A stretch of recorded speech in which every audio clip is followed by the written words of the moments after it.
See on väga kiire ja suvaline teadete video. Palun ikka vaadake seda. Et ärge pange tähele, et taga seal telekas mängib.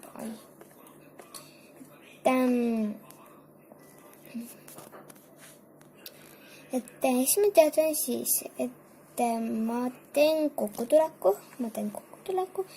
ja siis ma teen kokkutuleku koos LPS pärlitega. See toimub 30.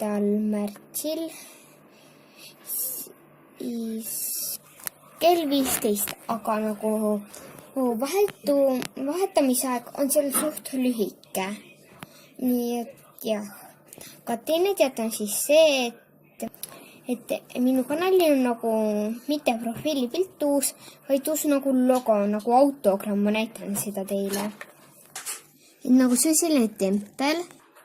Ja siis põhimõtteliselt ma tean, et see on nagu salvrätiga, aga mind üldiselt ei huvita, mu peaasi, et ma teile näidata saaks. See tuli natuke halb, aga siis see peaks olema selline lillakas roosakas täht. Ma proovin uuesti. No jah, selline siis. Et nagu sellist teated selle kokkutuleku kohta leeta lähemalt kirjeldusest.